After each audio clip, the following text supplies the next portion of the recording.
Welcome to the Autodromo International Enzo Edino Ferrari, or a circuit which we know as Imola, for round 2 of the SMRC eSports Autumn Cup, presented by Sim Broadcast, your live partner for your sim racing event, powered by Reese Motorsport Insurance and brought to you by the SMRC.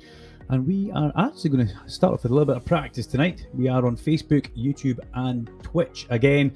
You can find us on all the usual platforms. Duncan, Vincent and Andy Alston returns from his week in the Bahamas. Andy, first of all, how is the suntan and how are you keeping? Yeah, very well, thank you. Delighted to be back. And it's all changed, isn't it? Formula Renault, brand new car, lots of different tracks, lots of different faces as well in this one. So there's a couple of them that I'm going to be keeping an eye on tonight. And going by the practice results so far, I think we're in for a very, very interesting few races here tonight.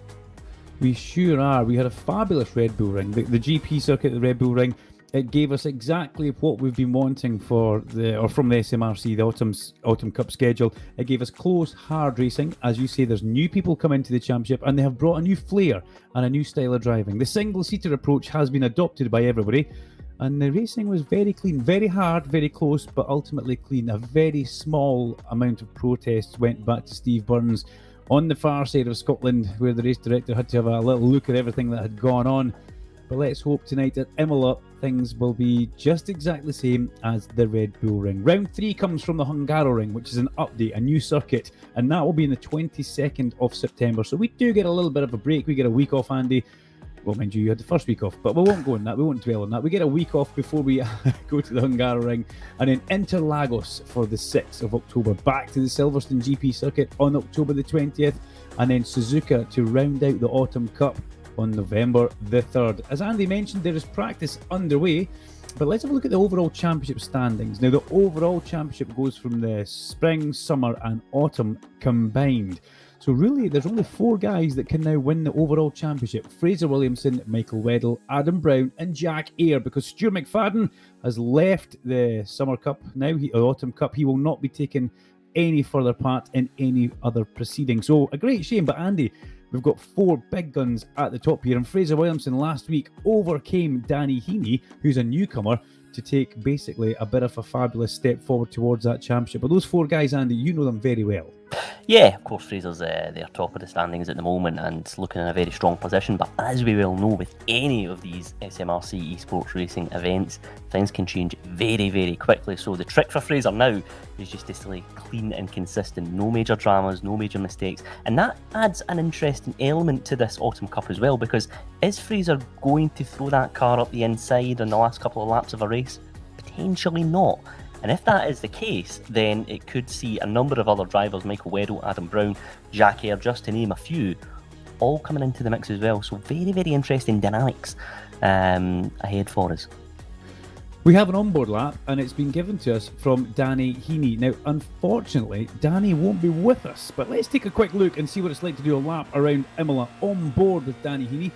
Why won't be here? Well, unfortunately, his steering wheel has packed in as he comes down towards the Variante Tamburello, the famous Tamburello corner with the chicane in the middle of it now, the left, right, left chicane, where we saw George Russell having a colossal shunt with Valtteri Bottas going in there at the Grand Prix earlier in the year. Out of there is down towards Villeneuve.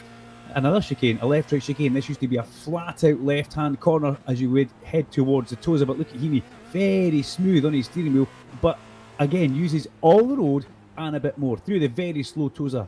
Gets it back to the apex and lets the car drift out across the exit curb and uses a little bit of extra tarmac at the top of it. Up the hill, through a kink to the right-hand side, in towards the Peralta corner. Very fast turn here. As you through the Peralta, it already starts dropping away now as you come down towards the Aqua Minerale, a famous part of this Imola circuit.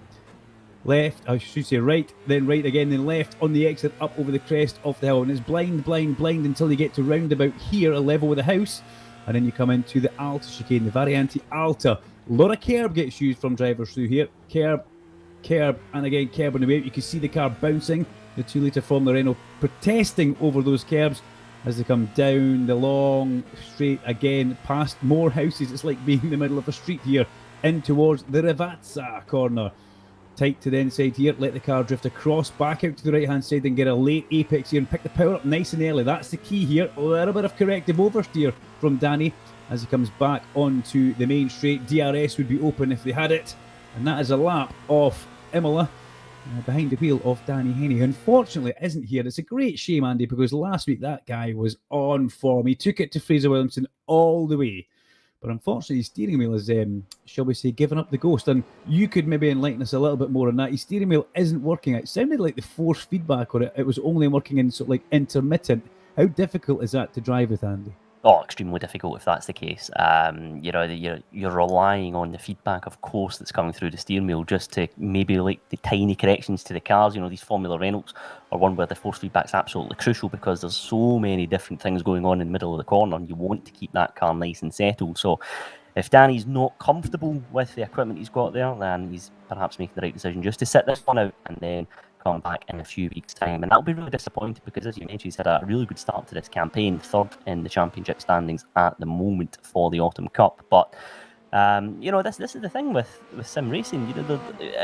It's not as easy to pick up and get involved as people perhaps first think. There's so many different intricacies involved. What kind of steering wheel do you get? What's the right one for you? Let alone the pedals as well, of course. All these things do add up and do make a big difference in terms of your overall lap time. And it's about being comfortable with the equipment as well. And that's the exact same as it is in real world racing. It's about comfortable with the car, comfortable with the equipment that you're using. And Danny's just deciding to sit out tonight, unfortunately. But I'm really looking forward to seeing him and the rest of the rounds in this Autumn Cup. Now, we gave you the overall championships, but this is the live championship as we sit just now. And as Andy said, Danny does sit in third place here after that pretty good showing he had at the Red Bull Ring. But Fraser Williamson and Josh Hislop are the two guys at the top, 96 points, 76 and 74 points, with Heaney in third. Jack Eyre home in fourth place. Now, Jack squeezed a podium out of the last race at the Red Bull Ring, and he was very, shall we say, chuffed. Is that a good word to use? We can get away with that. He's a happy boy, was Jack Eyre. He's just ahead of Kieran Smart, Cameron Evans, Kyle X Power. The X isn't showing up there. Adam Brown, John Higgins Jr. and Mark Hearn. That rounds out the top 10. And outside of the top 10, surprisingly for me, I've got to say, in 12th place, Jordan Gronkowski. And then all the way down there in 16th place, Michael Weddle, Flymo. Now, you may wonder, why is Flymo a man who we've seen at the front of every other championship so far down? Well, it all unfolded for him and it unravelled at the very first corner in race number 1. If I'm not mistaken, I think it was Jack Eyre who possibly piled into the back of Michael or vice versa. But that was it. Once he spun at the first corner of the first race, it was a comeback for Michael Weddle all the way through, and it just didn't seem to work. He did get faster, but unfortunately that first race, Andy, losing all those points, it really has put a bit of a dent in his championship. And in the background, Andy, what we're seeing in the practice just now, I don't know if you've been noticing the cars in the background. There's been quite a few cars leaving the circuit. So this does appear to be a pretty tricky circuit for these guys to try and master. Yeah, definitely. It's all about how brave you're going to be over the curbs here. And I suspect the Variante Alta chicane is going to be the scene of lots and lots of big talking points throughout the evening.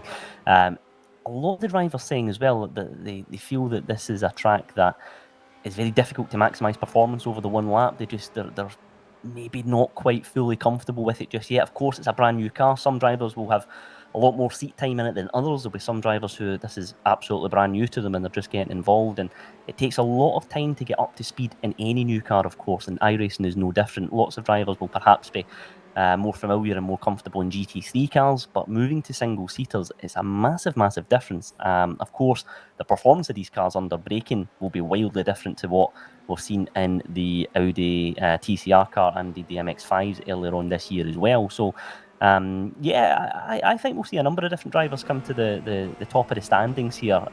This driver here we're following on board at the moment, Ronald Grossman, is one I think, Duncan, we should be keeping an eye on. Sixth place at the moment with a 143.7, and a driver with plenty of pace, and he'll be keen to make a good impression tonight, and very close to the car in front there at the Variante Alta chicane, of course.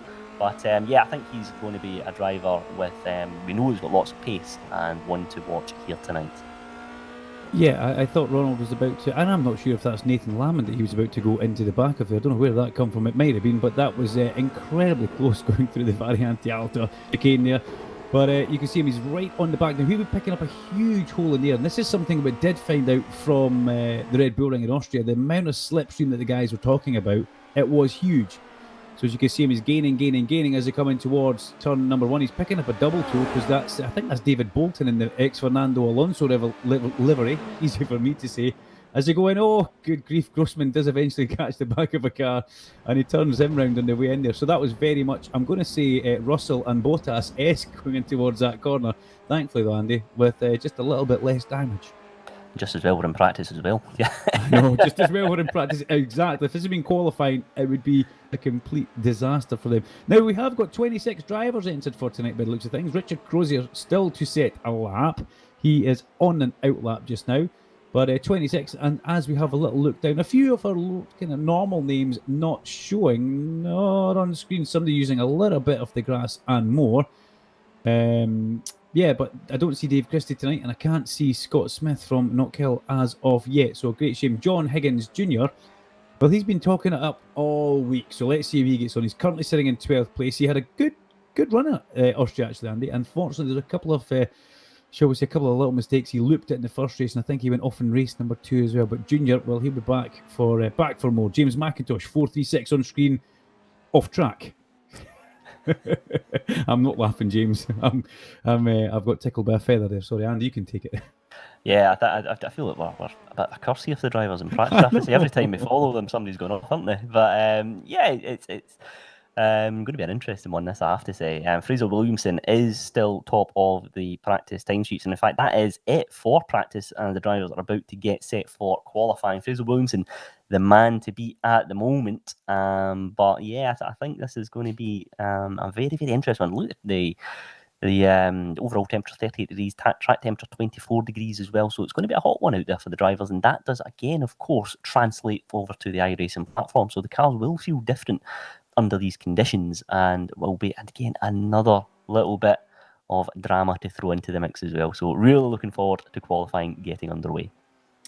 Duncan, Vincent, Andy Alston and the guys at Sim Broadcast bringing you this production today. Sim Broadcast, live partner for your sim racing event. Also, the SMRC hosting this, and it's powered by Reese Motorsport Insurance. This is qualifying for Imola, the Autodrome Internazionale Enzo Edino Ferrari at Imola in the Emilia-Romagna region of Italy. And let's see what Flymo's got in the tank today, because he needs to have a bounce back weekend after the Red Bull Ring disaster. Weddle needs to put something on the board, and he needs to stamp his authority. We're following Michael round here. One thing I do like about these cars, Andy, is the onboard shots we've been getting. The great driver's view looking ahead in these cars is fabulous. Obviously, these cars are without halo. We don't have the halo to obstruct anything, but it really does let you see just exactly how the drivers act and react to what happens in the car with the steering wheel. He's heading down towards the Rivazza, this famous corner down here, where in the 80s you would watch the Formula 1 cars coming down, and up on the left-hand side there'd be people hanging out there washing over their flats or all sorts of stuff, banging the mats to keep them clean. But it is a great facility, Imola, and it's got some fabulous history. That certainly does, and the people in those houses have got the great view, of course, for lots and lots of racing. So I always thought that when I was younger, watching the Formula 1, thinking, well, it'd be great to live there, wouldn't it? I'm not so sure now with all the noise, but yeah, this is a track I feel is quite deceiving, because there's lots of long straights. Of course, we no longer have that final chicane before the start-finish line, which does always throw me off. I have to admit, when you come out of Rivazza, I'm expecting one last corner, but it's just a blast. It's full throttle all the way, and it's a track where I think it's about getting your braking absolutely spot on. If you carry a little bit too much speed into the end of the corners, Tosa there is a good example of that, was Michael just using all the track there on exit as well to maximise speed up this hill. That's a real scene for lots of potential incidents, because you can come out the Variante Villeneuve and then just feel, right, I've got to get the gas on, I've got to get power in and try and make a move. But it's about being patient there. It's a very, very deceptive corner, as is this one. The second of the Aqua Miller Alley corners, another one which is very, very tricky to get right. But it's this corner here coming up, Duncan, that I think is going to be the one with lots and lots of big talking points. Michael, very, very aggressive there over the curbs, taking all the track and then some more on exit. And again, that's given him the momentum to go down the straight here and into the double left-hander for Rivazza. So let's see what time Michael puts up on the board. He's probably going to be one of the first cars out on track, I suspect. And it will be one driver, I think, who's going to have a good time on the board here. Let's see how he gets on. Coming out of the last corner now, down on the start-finish straight. This will be his first 4 flying laps. 3 minutes on the board so far as he comes across the start-finish line. Let's see what time he's got on the board, and it is, as we wait for suspense, a 1:43.8. So Josh Hislop, currently the fastest man out there, and a 42.9. So he's got a little bit of work to do to get himself back into the top 3 or so. But there you go, Fraser Williamson now, Duncan, right into the top of the timesheets at the moment with a 42.7, 0.2 of a second quicker than the next fastest man, Josh Hislop.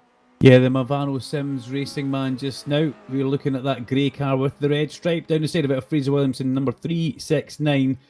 Fraser really he's got a huge momentum behind him. A 42.7, his fastest lap through here as he goes through Villeneuve up towards that Tosa hairpin. And Andy hit the nail on the head. It's all about getting the corner entry perfect in these cars. You can carry a little bit, a fair amount of corner speed in a Formula Renault, but what you don't want to do is overdrive the car. And you picked up on the Variante Alta. Huge sausage curbs up there, which would possibly damage the car and throw you off track if you use too much of them. As a driver, though, you want to attack as much of the corner as you can, and you always think the more curb, the better at one of these chicanes, but you've got to watch with that one. The Alta, as we're coming up towards it just now, looking at Cameron Evans in the ex-Ryan DL, I'm going to say, liveried car. Through he comes there, a little bit more gracious through the corner, if I must say, than Michael Weddle there, and I think you'll agree with me, Andy. He didn't take too much off the second sausage curb. No, he didn't. Cameron's a very quick driver as well, I have to say. That's a good time at the moment for him. 3rd place at the moment, 5/10 off the pace of our leader, Fraser Williamson. Another man worth keeping an eye on, of course, is this one here, Jordan Gronkowski, 5th place at the moment, 8/10 off the leader. Back in the Autumn Cup, he opted to sit out of the summer event, and of course, very quick driver in our SMRC Scottish Formula 4 Championships as well. So one definitely worth keeping an eye on here tonight. I expected Jordan to come out off the blocks on fire in a non-realistic way, if you know what I mean. I expected him to be fast at the Red Bull Ring, and it just didn't work. It just didn't happen for him, whether it was the circuit, whether it was the car. But Jordan, yes, Scottish Formula 4 champion. He has great history in single-seater racing. How can he get on here this Wednesday night? He is currently 6th with a 43.6. Now, I'm saying 43.6. Everybody is in the minute bracket. So rather than saying 1 minute 43, I'm kind of just shortening it there, Andy, just to try and save some words, because last week when you were away in Virgin Galactic into the stratosphere, I had to cover this single-handedly. So a 43.6 for Jordan Gronkowski. Let's see how he gets on and can he make any more progress up there. But Michael Weddle, 5th place, Kyle Power, Cameron Evans, Josh Hislop, and still Fraser Williamson at the top. And that's the thing, Andy. These qualifying sessions, they go very quickly. Oh, they absolutely do. And the beauty of them in iRacing as well is there's no other traffic out there, so it's just all about maximising the performance of the car. And if it goes wrong, it's on you. There's nothing. There's no other excuses out there. It's all about maximising pace. The thing with not just these Formula Renault cars, but a number of different cars on iRacing, is it takes a lap or so for the car to get up to temperature. So there's a couple of drivers out there who had times on the board which arguably aren't really representative of their true performance, but that's because it's just taking a little bit of time for the car to get up to pace. Fraser Williamson has a little bit of a moment there coming out of the Variante Alta chicane, and that was too much curb on the way in, Andy. I don't know if we can get a replay of that. I don't know if the guys back at base can get that, but that was too much curb on the way in, and the car is still a huge amount of wheel turned into it. So let's see that. He's coming a huge turn going in there. Yep, car bottomed out over the sausage curb and off he goes, but well, you know, that's what this is all about. He's put a decent time in, Andy. He's got to try and find the limits, but you've also hit the nail on the head there. The guys at the Red Bull Ring said it takes maybe 2, 3, 4 laps to get the thing properly on song, up to temperature and going. So let's see how it unfolds tonight. Williamson still top, 7:20 off the qualifying session gone. Josh Hislop in second, Cameron Evans, Kyle Power and Michael Weddle with top 5. Just outside that, Jordan Gronkowski just now with Adam Brown, Jack Ayres, Sam Corson, Ronald Grossman round out the top 10. We've got Kieran Smart, John Higgins Jr, Nathan Lamond, Ryan Smith and Cameron Ritchie, the top 15. So we have lost a couple of people. We don't have likes of Adam Kindness. We've not got Dave Christie. We don't have Scott Smith here. But we have picked up a few other new people towards the series, which is great, which is brilliant. It brings in new blood, Andy, and it keeps it nice and fresh. But you also said something that's pretty interesting for somebody who's non-semi, if that's the right word to use. When they're out there in qualifying, they don't see anybody else. All they see is the lap they're doing. I'm correct in saying that? Yeah, absolutely. It's unique to iRacing. So normally if you're racing in kind of public sessions throughout the week, it's 2 timed laps. And for bottle merchants like me, that doesn't work out very well generally, unfortunately. But yeah, it's the drivers have got 4 time laps in the SMRC events, so which is quite good. And again, like we said, it gives the cars a little bit of time to get up to temperature. And if things go wrong, as we saw last time out with Fraser Williamson, he's got an opportunity to correct that. However, he's opted to pull that car to the side of the road. He knows he's not going to improve on that lap, and he's into the pit lane. So it's a 142.6 for him, just under 0.3 of a second quicker than this man Josh Hislop, who makes his way across the start-finish line now. And let's see if he can improve on that time. 143.2, so he's just a little bit off there, unfortunately for him. So it'll be Williamson from Hislop and Cameron Evans currently rounding out the final step of the podium with under a minute left in this session. Kieran Smart slots himself into 5th place with a 43.4 second lap right at the end of that one. That's a good move from him into 5th place as we pick up with James McIntosh. And yeah, I feel like the curse, Andy. I really do. McIntosh reverses that one into the barrier coming out of the second Ravazza there. And that will certainly bite you a bit. Jack Eyre heads towards the Villeneuve chicane as we pick back up with Ronald Grossman in 12th place just now. Can he improve on his lap as he crosses the line? He's 1.4 off just now. This will be an outlap, a builder of a lap for Grossman, and that's what he's got to try and do. Currently down in 12th place. That's where you probably or possibly going to end up losing the front wing in towards the first corner. So you don't want to be in that area as Cameron Ritchie crosses the line. Jonathan Glover goes across. Jonathan into 19th place with a 145.5 second lap. There's Del Smith. That's I think that's who Grossman was about to get in towards the Variante Alta Eller. And there's quite a few of these cars, Andy, that are white, black and green, which does make it quite strange. So qualifying comes to an end there. Unlike last week where we saw Fraser Williamson get pole position with 1 second left on the clock, it's Fraser Williamson again on pole position, but he did it earlier in the session from Josh Hislop. Cameron Evans alongside Kel Power, and the third row the grid's Kieran Smart and Michael Weddle. Jordan Gronkowski and Adam Brown with James McIntosh and Jack Eyre. Sam Corson's 11th and Ronald Grossman down in 12th. And then John Higgins in 13th, followed by Nathan Lamond, Ryan Smith in 15th, alongside Cameron Ritchie. It's Dale Smith, Aidan Wilson, Jonathan Glover, and Stu Wyness rounding out the top 20, followed by Mark Herron, Gaz Brown, Dave Bolton, and Richard Crozier in 24th. Behind Richard, we have got Jackie Chalmers and Owen Ross giving us a complete grid here for race number 1, SMRC Autumn Cup, round 2 from Imola, the Grand Prix circuit. Hosted Grand Prix from 1981 to 2006. There was a couple of years break. But as you've seen, we've been back very recently with the Emilia Romagna Grand Prix. And let's see how these guys get on tonight. Full grid of cars, minus Fraser Williamson for some bizarre reason. He will drop into shot, I would imagine, about now. Well, it would have been cool if he did. But where is Fraser Williamson? Andy, should we be bothered? No, we should not be bothered. He is there. So about 30 seconds away from the start. Will Williamson take another victory here? Danny Henney, I would imagine, be an interested spectator watching on. Full complement of lights. Out we go, down towards the Tamburello. There's a crash on the start line. Somebody didn't get away. There's a couple of cars with a wheel off there. Somebody also into the wall, so we'll pick up on that later on. But the leaders head down towards the Tamburello chicane for the first time. It's Williamson who has got the whole shot from Cameron Evans, who's managed to get ahead of Josh Hislop. And then Kyle Parker, Kieran Smart, Gronkowski, and all head down towards the Villeneuve. But somebody didn't get going off the start there, Andy, and that caused mayhem on the right-hand side of the grid. Adam Brown, I believe, was one of the guys who was in that. Looked like a wheel was off straight away. We'll try and get a replay in a minute or two, but down towards Toza. Hislop back up the inside of Cameron Evans here. That was a power move. He didn't want to be behind Cameron Evans for too long because you can already see a decent gap towards the top of the hill, which is the Peralta corner. Yes, absolute drama here at Imola for the opener. One driver who's worked out quite well for him, and his further contact there, Kieran Smart, and will he get back again here? He just manages to get that car off the racing line. So good driving there from Kieran Smart, nice and alert. Pulls the car over to the inside now as the rest of the cars make their way past.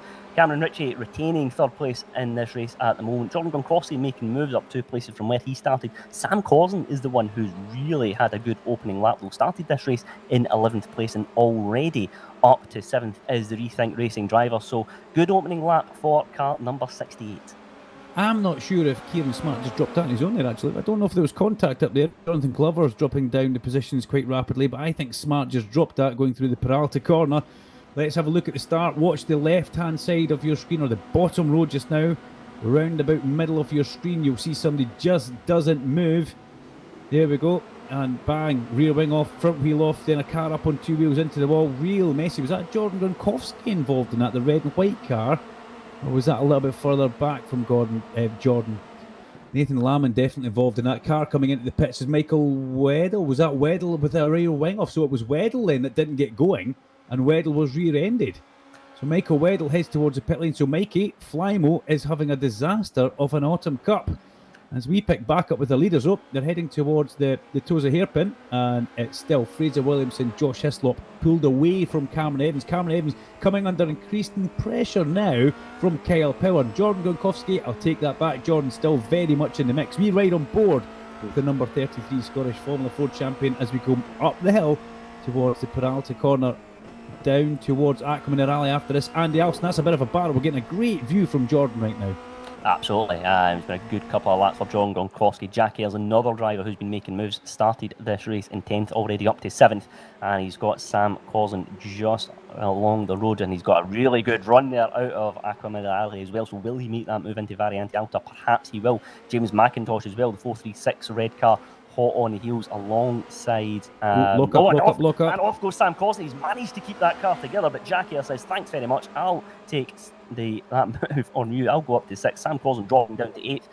I wonder if there's a little bit of damage in that car as well. A little bit slow just coming out the chicane, and it's certainly one to keep an eye on. Will he go tumbling down the order? Meanwhile, back at the front, Cameron Evans in 3rd place still for car number 98. Kyle Power just up, behind him in the green car, 4th place, but it's Jordan Gronkowski 5th place at the moment. And as we hit the 3rd lap on this race, and just in front of them, it looks like there's going to be a little bit of drama going into the first corner as Kyle Power looks to make a move on the inside of Cameron Evans. Can he make it stick though? And it looks like he's got the move done before they even hit the corner.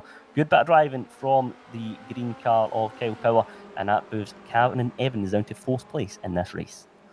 Yeah, good stuff there from Kyle Power. A power move by Kyle Power as these three come down towards the Villeneuve chicane. Got to say, Sam Corson locked the outside wheel, the front left wheel in towards the Variante Alta, bounced across the grass. I just think he lost all momentum from that, Andy. That's why those cars went piling past him on the way down towards Ravazza. But that was then. This is now. We're through the Toza hairpin and heading up towards the top of the hill. There's a barrel for it. There's 4 cars all together now. Just Jack Ayres, James McIntosh Jr. and Corson as they crest the hill. Corson looks at the inside of Jr. Not really an overtaking place. Jr. gives him a nice bit of racing room and a good bit of respectful driving from both those drivers there. Good stuff. Jr. could have forced that one. He's on the inside into Aqua Minerale, but Corson heads back ahead of John Higgins Jr. as they go through the second part of the Aqua Minerale. Both cars a little bit loose towards the back, and this is where Sam Corson locked that front left wheel a lap ago, forced him across the chicane, across the grass, and look, he's been so cautious on the curbs there, Andy, costing himself a good bit of time, but just didn't want to make the same mistake as he made the previous lap. Yeah, and that's a big thing in driving, particularly early in a race. If you have a little bit of a moment in a corner, it really does knock your confidence. And Sam Corson looking a little bit nervous under braking as well. I have to say, a couple of times he's locked up, and there's a little bit of further contact there as Corson runs wide. Won't be happy with that one at all. Down into 9th place goes the Rethink Racing driver, and John Higgins, all the meanwhile, moves up into 8th place. So, few big talking points, I have to say. 5 minutes gone in this race. Cameron Evans still in 4th place in the orange and blue car. He's got Kyle Power, who's again having a very impressive opener, it must be said. Currently rounding out the final step of the podium. Further back though, it's C1 Cup driver Ryan Smith in 10th place. Another driver started this one in 15th place, Duncan, so he's had 4 very strong laps so far here tonight. Yeah, Ryan Smith definitely getting up to speed on his way. Kyle Power's off. Kyle Power into the gravel trap, and that's from within inside the top 5. He was in 3rd place. Let's see, into the Villeneuve chicane. Drops it on the way towards the second part of that. Now, I'm hesitant to say what I think went wrong there, Andy, but that was a strange one. It looked like he's already out of control as he went through the left in towards it, and almost a little bit of a Scandinavian flick. And then off at the second part. Easily done. But look at that beautiful drift from Fraser Williamson as you come through the second part of the Aqua Minerale. He's having fun here. That's what we like to see. Williamson having fun. 2 seconds up the road from this man, the young man from Aberdeen, Josh Hislop, who in turn has a 4-second lead over Cameron Evans, and he has at least 0.4 of a second lead over Jordan Gronkowski. Gronkowski giving him a huge amount of pressure further back, Jack Ayre, James McIntosh Jr. and Sam Corson come through the shot. Well, after that little bit of contact, there's Kyle Power now down to 10th place, Andy, but we know he's got the pace to get back up to where he wants. Yeah, absolutely. You'll be frustrated with that mistake, and I think the thing with these Formula Renault cars is when the tail starts to go, there's not a lot you can do, and you see them just lock up the brakes and just try to keep the car in a straight line, because if it spins round and you're halfway to the barriers by that point. So fair play to Kyle managing to keep the car out of trouble, and let's see if he can make his way back up the order in the final few moments of this race. Cameron Evans has been back into third place. Jordan Gronkowski hot on his heels, however, in the red car just behind. So Jordan Gronkowski last time out, it was a 144.1, it was a 44.7 for Cameron Evans. So Jordan's certainly getting a move on, with Jack Ayre in 5th place, just a little bit further back down the road. As we pick up with Jack Ayre just now, right on cue, Andy, as he comes through Villeneuve and heads towards the Tosa hairpin. Oh, big slide in the background behind him, and that's James McIntosh. I've got to say, James is finding the outer limits of these cars. Every time we've had him on screen, Andy, he's either been going along the grass out with control or having huge moments. So young James in 436 heads up the hill, and he'll be counting his blessings there that he didn't head that one into the barrier, because that was saving the day so far. We don't give him an award out for that, but you never know. Reese Motorsport Insurance Driver of the Day. He won't be needing to put an insurance claim in for that one, Andy, but that was one heck of a save. No, it certainly was. Very, very quick reactions from the 436 driver. And it's one I have to say. Well, we're seeing a couple of incidents. There's another one there. It's Dale Smith this time. I got excited to get that car. I thought it was Josh Hislop. And the thing is, as well, when the cars are having a bit of a moment, the drivers are thankfully managing to correct it and just avoid any further dramas. Back at the front, though, it's a gap of now 2.3 seconds does Fraser Williamson have from Josh Hislop. Just a little bit further back, though, Kieran Smart here having a good little scrap with the recovering Kyle Power, the green car on the inside, just closing the door on the 39 this time round. And Aidan Wilson there, of course, just rounding out the top 10 as well. So Aidan Wilson started this race in 18th place, Duncan, so it's been a cracking few laps for Aidan, and let's see if he can hold on to the 10th place position at the moment. In fact, he's just gone, I don't think he's managed to get the run there out of Ravazza, so that is bringing Kyle Power, the green car, on the inside, and almost very, very nearly 3 wide. It was 2 wide, perhaps, going in for the 6th time of asking, and Aidan Wilson just caught out there, not managing to get momentum, and goes from 10th to 12th in the space of a few corners. Trying to remove his bottom on one of the big sausage curbs on the inside and outside of the corner was Aidan Wilson, but we've got to remember Kyle Power and Kieran Smart both have made mistakes. Both are running up towards the front of the pack earlier on. We saw Smart spinning at the Peralta corner, and we saw Kyle Power in a gravel trap. Was he at Villeneuve? I think he was in a gravel trap. I think it was. I'm going to correct myself probably later on, but anyway, back with Cameron Evans in P3 through Aqua Rally. He's managed to put a bit of a gap between himself and Jordan Gronkowski now. Jordan in 4th place. But that gap at the front, as Andy Allison rightfully said, it was 2.3 seconds. It's now up to 2.7 seconds. Fraser Williamson in the Movano Sims racing team just managing to peg a couple of tenths each lap in towards the pursuing driver of Josh Hislop. Now, I got a little bit excited when Dale Smith was in the gravel, Andy. You might have heard that. Yes, I'm sorry. I thought it was Josh Hislop. It's another black, white and green car. The stripes are a little bit different, but you can easily see how it can happen. As we pick up with Josh Hislop now, and there's a back marker behind him, then a bit of a gap back to Evans and Gronkowski. Then Jack Ayre off the back of Jordan Gronkowski, and he's got maybe 2 or 3 seconds of space between himself and John Higgins Jr., who maybe isn't the best qualifier, but he can race the wheels off a car, can young Junior here. As we see car number 5, what colour is that, Andy? Is that dark blue and kind of turquoise? We'll go with that, yeah? I would go with that, yeah, absolutely. John Higgins, a driver again, up 7 places from where he started again. And I think you're right with his qualifying. I think by his own admission, he would say, I want to get a little bit more performance out of the car over that session. But again, part of motorsport is just about picking your way through the field and keeping that car out of trouble, and he's managed to do just that. All the being well, that's meaning Sam Corson, who we ride on board with now, has got his work cut out if he wants to make a move on John Higgins. Not too far back here into Tosa, so perhaps he's going to bide his time. 3 and a bit minutes left in this race, so I reckon we'll get at least 2 laps left in the opener here tonight. So I wonder if Sam is just going to try and sit in the slipstream and make a move in the final lap of this race. Yeah, if you're John Higgins Jr. right now, you've got the Jaws theme tune in your head. You can hear it. You can see Sam Corson coming. Sam coming very quickly. Look at the corner speed and the entry speed through Aqua Rally. He has the car more planted. Junior with a little bit of a slide on the exit. Doesn't kill his momentum on the climb up towards the Variante Alta. But let's watch the curb usage through here. Junior a little bit sloppy on the way in, and too much curb in the second part of it has made him slow on the exit. And here comes Corson alongside him. Corson's positioned himself perfectly on the inside towards the Ravazza corner. Higgins will have to concede this corner as they come down, and good move from Sam Corson. And Higgins that time gave him a little bit of room, but that all happened at the Vantieri Alta, where Higgins missed the first curb, launched over the second curb, and cost him the exit, Andy. And of course, Sam Corson had a little bit of a moment there early in this race as well, and that's showing he's managed to put that to one side and then focus on finishing this race strongly. And that was a very, very impressive move from the Rethink Racing driver. So up into 6th place in this race. Meanwhile, slightly further ahead on the road, it's Jordan Gronkowski still in 4th place and hunting down the 90 of Cameron Evans. Cameron Evans, I think, has had a very impressive opener, managing to keep that car out of trouble and been very, very calm and consistent throughout. But Jordan Gronkowski hot on his heels, and I wonder if he's perhaps thinking about a move here just too far back as they make their way around Tosa for the 8th time of asking. But again, you know, when you see the red car of Jordan Gronkowski in your mirrors, you know it's really going to mean one thing, and perhaps he's going to make a move here as he goes into the inside. Can he make it stick though? And he does, but then will Cameron get the cut back? He doesn't, unfortunately. That is very, very tight, and a great bit of driving from both drivers. Jordan Gronkowski making his way into 3rd place in the final step of the podium in this race. What a move. That was a power move by Jordan Gronkowski there.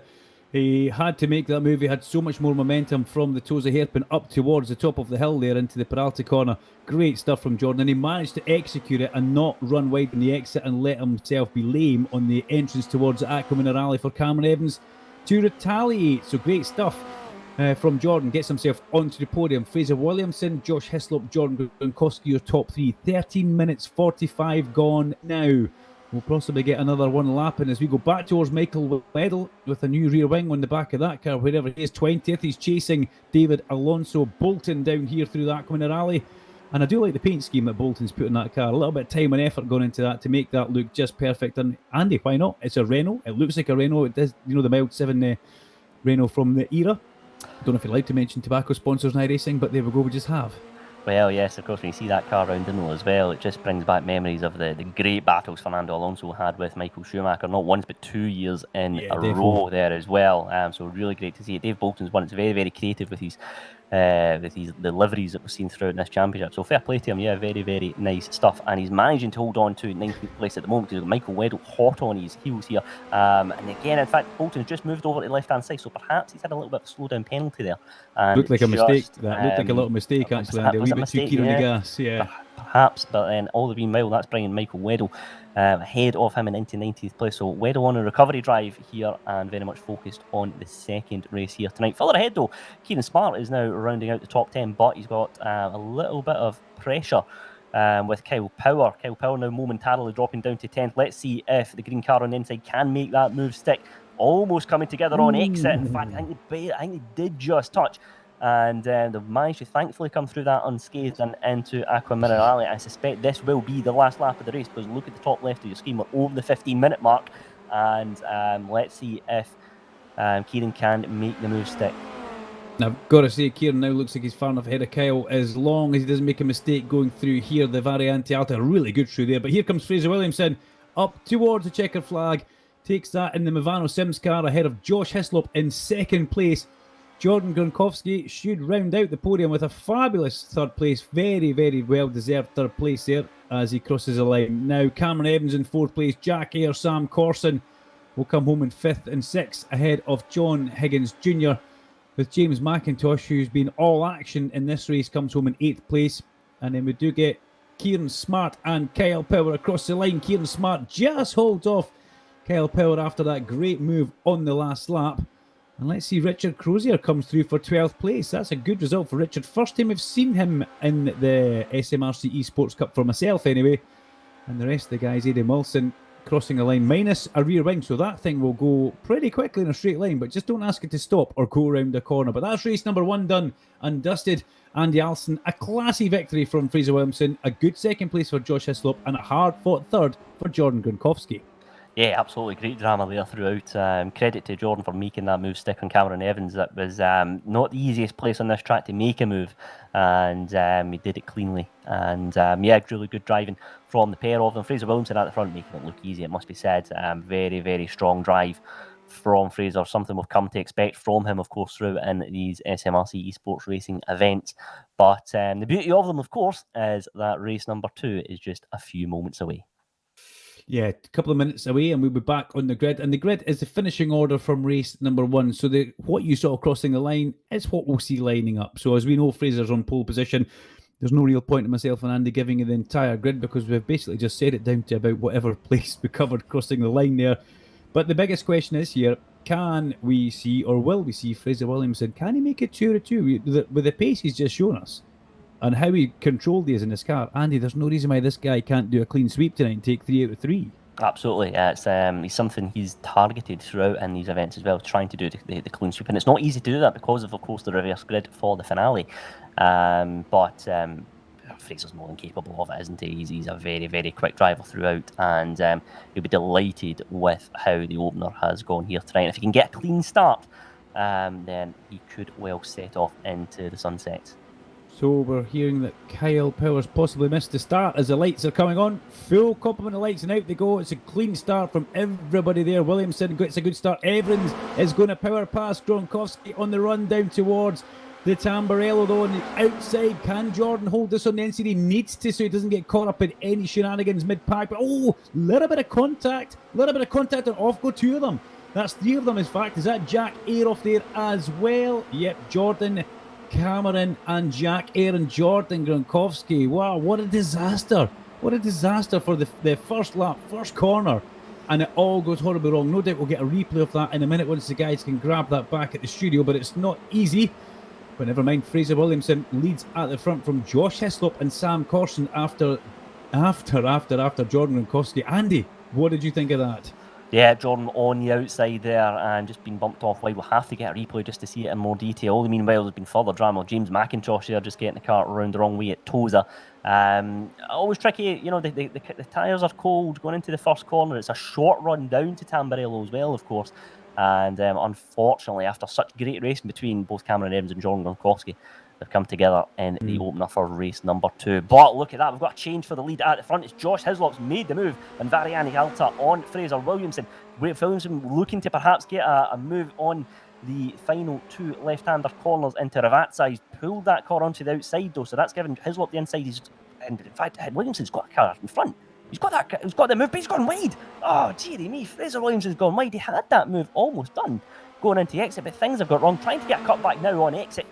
He's got that car in nose width in front at the moment as they both go side by side down the start-finish straight and into lap number 2. Williamson on the outside, Hislop in the green car on the outside into Tamburello.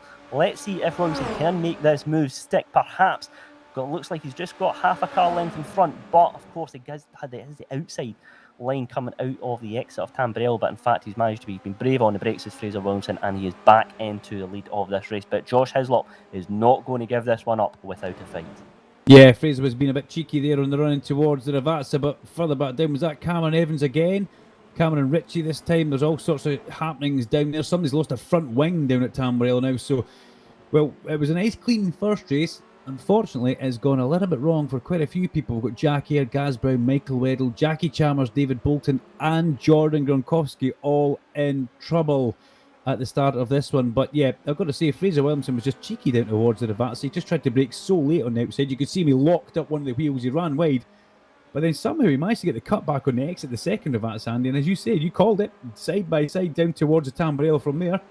And Williamson takes the lead back from Hislop. But the most impressive thing is Hislop taking the fight straight away to Williams. And there must have been some sort of problem at the rally that let Josh Hislop get alongside in towards the Variante Alta. But I'm pretty sure he's overtaken him once. He'll be doing it again. Kieran Smart slides up the inside. Good move. He passes Richard Crozier there as he heads down towards the Ravazza now. Kieran Smart. And there's John Higgins Jr. Where's he just now? Well, he's in 7th place, and that's a good start for Junior, because normally if there's something going wrong, he's caught up in the middle of it. So thankfully he managed to get through all that first corner kind of happening. And Mark Hearn, another man who's making progress, up to 8th place. Andy, the big question is though, can Hislop make that manoeuvre stick this time at the front if he gets another chance? Or we're seeing Williamson starting to put some hot laps in. Yeah, fastest man on the track is Fraser Williamson. Josh Hislop half a second down the road, so he'd very much be within slipstream range. But will he perhaps bide his time and try and make a move later in this race? Perhaps. A couple of other drivers just worth giving a shout out to. Ryan Smith, car number 94, being one of them. Started this race in 11th, already up into 4th. Kept his car out of trouble, and he's now in a very, very high points paying position. So the 94 car will be one to keep an eye on here as this race develops. Adam Brown, in the meanwhile, another driver who's had an impressive start, started in 23rd up into 10th, is a Rethink Racing driver. So let's see if he can just fend off both Nathan Lamond and Stu Winus, both hot on his heels as they go into Tosa for the third time of asking. A little bit of breathing space here does the number 8 car have, and that means that Glover and Heron have got the red car of Gronkowski just getting out of the way there as well. Let's see a replay. Yeah, replay the first side by side on the way in with Gronkowski and Cameron. Jordan touches Cameron, but there was a bit of contact before that, and then things we can almost call that on the way in. Let's hope there's not contact here. You can throw so much away at the first corner of the race. You're never going to win that, the first corner there. But where's Josh Hislop gone, by the way? Where's Josh Hislop gone? How's he down to 3rd place? Now Sam Corson's in 2nd, so Hislop's had a moment. Hislop has gone down to 3rd place. That's Dave Bolton alongside him just now. So something that we've possibly, well, I've certainly missed that, and I didn't think we called that on screen. Josh Hislop down to 3rd place. Let's get a replay of it just now. Down towards Aqua Minerale. Turns in through the corner. Will it be on the exit? We've seen a few cars light up the back end on the exit and make a mistake. Yes, round he goes. And it's a big flick, but manages, as single-seaters really normally do, focuses it back round so that the front's heading the right direction, and away he goes. And okay, that's more cars off in the gravel. Stuart Winus now with a wheel missing, and Andy, it's replay after replay after replay of shunts as they come down towards Ravazza. What does Winus do? Well, he tries to get the cut back, legitimate move, spins it, and somebody's going to hit him. Bang! Straight into side. That wasn't Jordan Gronkowski, was it? Oh no. When things aren't going your way, Andy Allison, things just aren't going your way. You better stay away from Jordan Gronkowski. Don't try and make him a cup of tea or that. You may get electrocuted from the kettle. Yeah, it's just been a disappointing few laps for Jordan, and they'll be frustrated with the incident at Tamburello in the opening lap. And again, he's just a passenger there, really. He's on the racing line. Not a lot he can do about it, unfortunately. And that's seriously going to compromise his 3rd race as well, because where he starts is where he finishes, where he starts. Meanwhile, Kieran Smart, though, in 4th place. Got Ryan Smith in 5th. Richard Crozier just made a move there on John Higgins Jr. Back up to 6th place does the 25 car go. So yeah, I mean, I think the lesson really from this race as we approach the midway point is keep the car out of trouble, and you're going to find yourself in a seriously impressive position in the standings, because there's lots of drama just unfolding here, lots of coming together, which some are perhaps racing incidents and some are just maybe drivers getting it wrong under braking, but lots of drivers going to benefit and pick up some serious points in this Autumn Cup as things stand. Oh, meanwhile, Adam Brown in... You can't win a race from the gravel trap. No, you can't. No, I was just going to say Adam Brown is one that's certainly worth keeping an eye on. Him and Nathan Lamond both started this race from the back of the pack, and as an example of what we've just mentioned there, both in the top 10 after 5 laps. Yeah, there's so much to lose, as I said, and you won't win a race at the first corner, but you sure as heck can lose it. We've seen that happen now, and there's, as Andy says, there's a lot of guys making some weird manoeuvres in this race. So we go on board with Cameron Evans, and Nathan Lamond is the slipstream, and Evans pulls out and passes on that main straight as they run down towards the Tamburello. Please, gentlemen, give each other racing room as you come down here. Evans has made the move. They're 3 wide in the background just now as they come down towards that corner. And it's McIntosh who slides up the inside, Andy. Yeah, good move there from James McIntosh, and 2 cars close behind him there, Jonathan Glover and Kyle Power, both looking very, very lively as well. So that's not done yet for James McIntosh. I suspect both of them were looking to try and get a move. Adam Brown still in 9th place and looking to chase down Mark Heron. And in fact, he's got the inside line here. He's got a good exit out of Tosa. Can he make that move stick? Jordan Gronkowski showed that it can be done in the opening race. Can it happen for the second time here tonight? And it does. Adam Brown makes that move stick. A very, very good move from the Rethink Racing driver, and that moves him up into 8th place in this race. Yeah, as we look back to Adam Brown just now through the Aqua Rally, the white, black and red wheels in that car makes it very distinctive and easy to spot. Mark Heron just behind him as the Ravazza corner sees 369, the Movano Sims racer of Fraser Williamson coming through with an 8 seconds lead over Josh Hislop, who has now got himself back up into second place, Andy. So that little spin at the exit of the Aqua Rally is going to haunt him, but it looks like he's on course for another second place. Having said that, 8 minutes of the race gone. There's still a lot that can happen in this Autumn Cup Formula Renault 2-litre race. Yeah, absolutely. And Josh Hislop will be looking in the rear-view mirrors because Fraser Williamson's 8 seconds up the road, and unless Fraser has a moment, it looks like the winning race number 2 is going to be beyond him. So Josh Hislop and Sam Clausen will be having a right good scrap, as will Kieran Smart, they'll have to say. There's not a lot of distance between the two of them. So 9 minutes gone in this race. Adam Brown still in 8th place, and he's got that turquoise car of Richard Crozier just ahead of him. Aidan Wilson in 15th as well. The driver who started this race in 14th place. He's not managing to make headway, unfortunately for him. But this man, Kyle Power, again, has had a lively event so far, but he's got James McIntosh. James McIntosh has again conceded that position, as we thought, with those three having a right good scrap. But let's take a look back at the front. It's Sam Clausen, the Rethink Racing 68 car, the blue and black car, as they go round the top part of the track for the 6th time of asking. Just over 5 minutes left in this race to go. So it's still Williamson from Hislop with Sam Clausen rounding out the final step of the podium at the moment. And yeah, Duncan, I think this has been another very, very interesting but very different race as well from what we've seen in the opener. Well, it's been all action, that's for sure, Andy. Kieran Smart's in 4th with Ryan Smith. Smithy, the C1 racer, in 5th place. He'll be delighted with that one now. That was Jack Ayre, 16th, diving underneath somebody. That was Dale Smith that Jack went past. And Jack on the recovery drive after being caught up in that Evans Gronkowski Stramash. Good Scottish word there at the first corner, the Tamburello. But he will have his head down and his angry horns out, that's for sure. Through the Ravazza comes Kieran Smart, the black car, luminous flashes and luminous wheels. Kieran Smart currently in 4th place. Just ahead of him, Sam Corson. Sam in the Rethink Racing car by no means is out of the woods yet. He has still got to keep his head about him. Kieran Smart has got Ryan Smith hot in pursuit as well. Although just a little bit further down, Adam Brown in car number 8 with a big toe in the back of Richard Crozier. And Richard in 7th place. This is a fabulous showing from Richard Crozier. A man who does a lot of karting and some navigational rallies in real life, dipping his toe very much into this Formula Renault in the SMRC Autumn Cup. Well, 11 minutes gone, Andy. It's all action. Well, it's been all action. It's calmed down a little bit now with the remainder of this race to go. Certainly has, and I think our Reece Motorsport Insurance Driver of the Day contenders, there's a number of them. Richard Crozier, I think, is certainly in the hot seat for me at the moment, Duncan, because he started this event in 24th place. He had a qualifying didn't go to plan for him at all, unfortunately. Finished opener in P12 and is now currently in 8th place in this race. So he's a driver making some serious progress up the pack, keeping that car out of trouble and picking up a big haul of points along the way as well. So don't forget, if you think there's someone who is worthy of this accolade, let us know in the comments from wherever you're watching, of course, live on YouTube, Facebook and Twitch as well. So not long left in race number 2, Duncan. It's still Williamson from Hislop, but a little bit further back, Ryan Smith in the yellow and black car there, coming under a little bit of pressure from John Higgins Jr. just further back. And I think that'll be both of them scrapping for 5th place. I think Kieran Smart and Sam Clausen just a little bit too far down the road. Kieran Smart, worth noting, was 0.6 of a second quicker than Sam Clausen last time out, so I suspect the fight for the final step of the podium isn't over yet. Last week, we gave the Reece Motorsport Insurance Driver as Higgins loses it on the way in toward. Now, where is that on the track? Is that the Toza hairpin, or is that the second Ravazza that we can see? That looks like the second Ravazza, the last corner, and a great shame for young John there.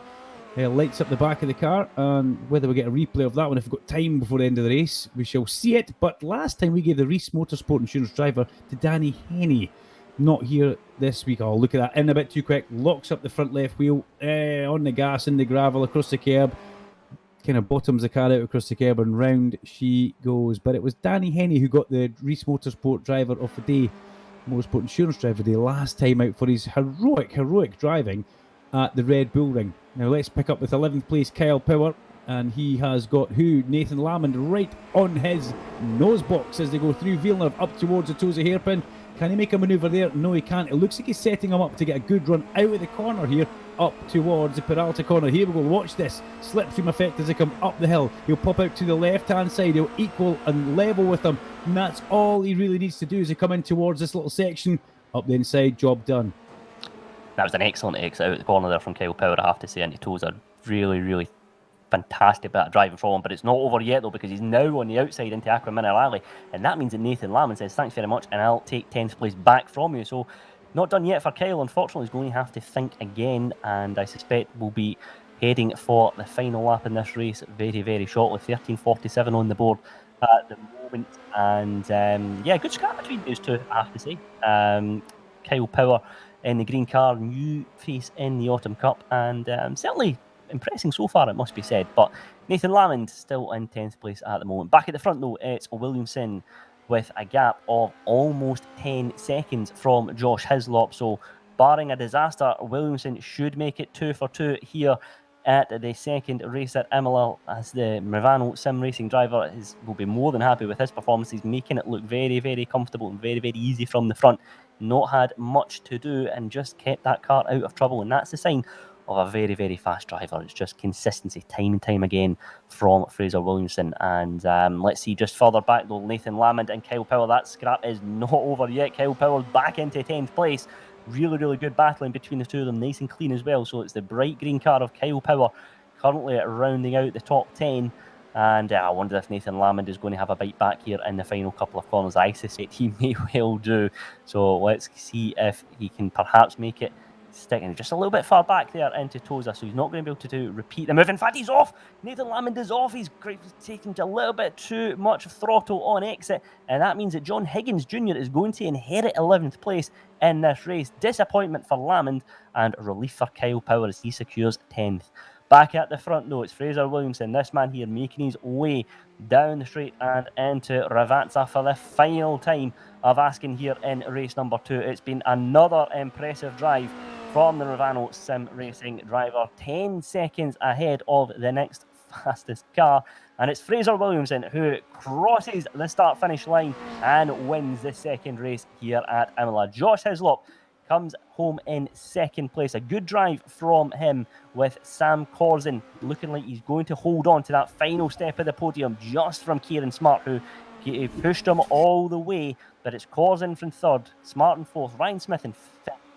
It's Adam Brown in 6th place, Cameron Evans in 7th place as well. So really, really good driving throughout there. Cameron Evans started this race in fourth, so he might be a wee bit disappointed with that final position for him, unfortunately. But Richard Crozier rounding out in 8th place, and that means crucially that he will start this final race from pole position. So it's Crozier in the driving seat for the finale, and yes, he'll certainly be one to keep an eye on for the final race here tonight. As the last few cars make their way across the start-finish line, it's Aidan Wilson in 15th ahead of the recovering Jack Eyre, who of course was caught up in the incident at the opening lap of this race. Unfortunately for him, it's Eyre in 16th place, and he'll be looking to finish his event on a high. He's a driver we know has got plenty of pace, but unfortunately we just caught up in the drama ahead of him, and certainly one worth keeping an eye on as well. So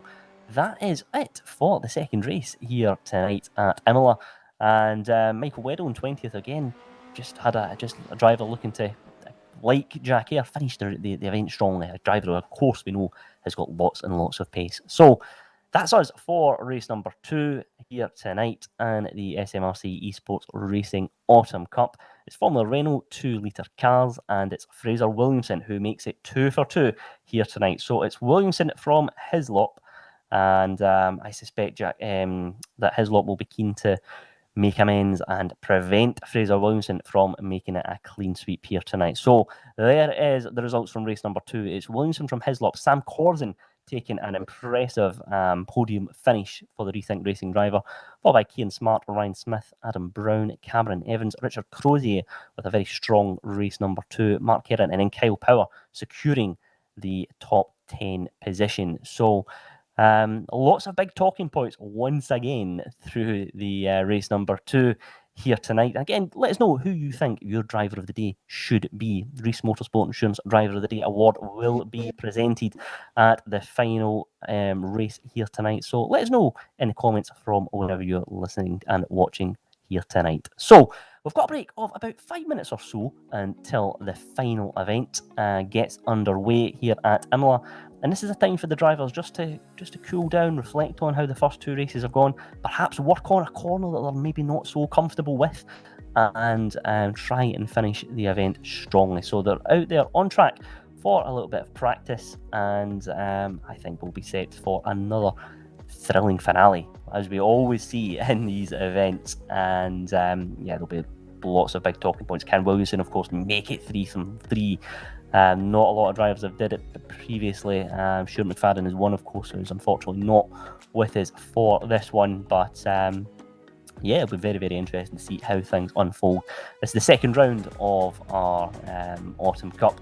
Next up, we are off to the Hungaro Ring, which is a brand new circuit in iRacing, just been released very, very recently. So I wonder if that'll be a little bit of a leveler for the drivers, perhaps. It's a couple of weeks' time before we head off to the Hungaro Ring, and it's a track that we know always creates lots and lots of drama in the real world. So it'll be interesting to see how our SMRC eSports racing drivers get on there. Then we're off to Interlagos on the 6th of October, followed by Silverstone, and the finale is at Suzuka. And I'm really looking forward to that one, because that was, of course, the last race of the season for so many years in the world of Formula One, and the scene of so many big talking points over the years. So will we see more of the same perhaps when we go to Suzuka? After we can see. But yes, this has been a great Autumn Cup, I have to say. Red Bull Ring has lots of good action. Imola, it's been much the same tonight. So it'll be interesting to see how the drivers fare when we move to lots of these other events in the calendar. And it's almost like a bit of a mini Formula One season, isn't it? With lots of the big Group 1 tracks that we will be going to. Silverstone, of course, we've been to previously. We were at the national configuration and indeed the international configuration for the Summer Cup when we were in the Audi RS3 TCR cars, and that produced great racing. So let's see if the Grand Prix layout does more of the same for us in the Formula Renault. So it'll be very, very interesting to see how the drivers fare in that one. But there's not long to go before the finale here tonight, and there's just a couple of cars out on track. Actually, they've only got the 4 drivers opting to go out there and just polish up on a couple of corners and work on things. Lots of drivers perhaps taking this moment just to take a little bit of a break and just take a moment to refresh and get ready for the final tonight. So Duncan, how do you see things unfolding here? We've got, of course, Williamson, who's finished the top step of the podium for the first 2 races alongside Josh Hislop, and in the race number 2 it was, of course, Sam Corson who rounded out the final step of the podium. So I think you're going to be hard pushed to see anybody else apart from Fraser Williamson on that top step. If he can cut through the pack and do it cleanly and get through and miss anything that's maybe going to kick off mid-pack, excuse me, I think Fraser Williamson will take a hat-trick of victories here. Having said that, though, there are a lot of fast people out there, but we saw at the last race there, so much can go wrong at that first corner. Poor Jordan Gronkowski, Cameron Evans, and also Jack Ayer caught up in that accident, which kind of was in front of him, just nowhere to go. Single-seater racing can be so... things can go wrong so easily. Just a little touch here, a little touch there. Before you know it, your race is over. So, as I've said many a time in this eSports racing, you can't win a race at the first corner, but you sure as heck can blow it. And we're about a minute away, maybe 30 seconds away, Andy, now from the start of race number 3. Remember, your Reese Motorsport Insurance Driver of the Day, guys. If you want any comments, drop them in the comments box. Andy's keeping an eye on that. For me, so far, I've got to say, it would have to go towards Fraser, but then we've got to look deeper into the pack, Andy. It's maybe not just the guy that wins all 3 races, who's done a good job coming through the pack, who's had good recovery drives. There's a whole different ball game that we keep our eye on as well. Yeah, there certainly is. And, that's the beauty of this championship, is we're seeing drivers who are making their way through the field cleanly, and they're very much impressing throughout. Lots of big talking points, I think, so far. And let us know what you think as well from wherever you're watching. It's great to have you with us as we're almost ready for the final race tonight here at Imola. Yeah, I need to apologise for a little bit of internet slippage there. I'm not really sure what the terminology of it is, Andy, but it took a holiday, a bit like yourself last week. But we'll let my internet off because we let you off when we brought you back involved as well. So I do apologise for that, but good stuff for carrying on. And yeah, let's see the reverse grid race. This is always a cracker. It really is. The circuit's brilliant. The racing's great. The red lights are on. Let's see who wins this one. It's Crozier on pole, and down they go towards the Tamburello for the first time of asking. And Evans gets the whole shot straight away. We're going to have to look further back down into the mid-pack for that grey Movano Sims car. He's in a little bit of fresh air just now, but Adam Brown goes round the outside into second place as well. And this time, everybody behaves themselves coming through the Tamburello for the first time of asking. Fraser Williamson just going past Sam Corson on the run down towards the Villeneuve chicane just now. And he's got himself into that 6th place. And Andy, you've got to say so far, as off goes Cameron Evans, and he comes back on the track in front of Crozier. Crozier dives up the inside into Toza. And that's 2 races in the trot now that we've seen Cameron Evans get a little bit excited on the first lap, Andy. Yeah, these tyres are cold, of course. It's going to take him a couple of laps to get into working temperature, and that's the time, of course. The drivers are keen to make a move when the lights go out, but it's very, very risky in these cars, as a couple of drivers have unfortunately found out the hard way. So Evans in 2nd place. Well, we started this race, of course, with a very, very clean getaway, but then, in fact, there's a little bit of drama further ahead, and Fraser Wilson managing just to keep his car out of trouble. It looks like it's Cameron Evans, Kieran Smart and Josh Hislop alongside, unfortunately, Richard Crozier, who has had such an impressive event here as well. He's been caught up in the madness and goes tumbling down the order. All the meanwhile, though, it is that man there, Adam Brown, the Rethink Racing driver, who's in the lead of this race, and he's got a gap of over 3 seconds from Fraser Williamson. I think that was 2nd, 3rd and 4th that all went out at the exit of the Aqua Minerale there. We can see a replay there, goes round. Oh, he clips it back at Crozier. He's shame. So Cameron Evans, twice in the first lap, has been off the road now, and he wipes out Crozier with that one as well, going back across the track. And one of these things, 3 wide across the start-finish line, down towards the Tamburello. It's Kyle Power who covers the inside line there, just puts his car in the way. And hang on to your seatbelts here, guys, because this is tasty as we come in towards Tamburello. Good move from Power. He manages to hold that. Jack Eyre involved in that as well, as is Ryan Smith. And thankfully, good bit of racing there. Everybody keeps it clean, gets it through, Andy. But that was 3 wide. That was exciting down towards the Tamburello. Very, very nervy stuff, but what an opening lap for Jack Eyre. Up 10 places in 1 lap, which is very, very impressive stuff. Yes, a couple of cars have had incidents ahead of them, but the key to it is keeping your car, keeping your nose clean, and very, very good opening lap for Jack Eyre. So up into 6th place does the Rethink Racing driver go, but then just further behind us, further contact is Crozier again involved in it, and in fact he tries to rejoin the track, but then collides with another car. It's all gone wrong, unfortunately, for Richard Crozier. Tumbling down the order, and Cameron Evans is off also alongside Mark Heron. In fact, also had a little bit of a moment, manages to rejoin. He's got all 4 wheels attached to the car. Looks like there's not too much damage, thankfully, for the 91 driver, but down into 18th place, and it's been, very, very dramatic, this one, isn't it? Another driver who we haven't mentioned, in fact, who's had a clean opening lap and has went right up the order is Michael Weddle. Started in 20th and up into 10th.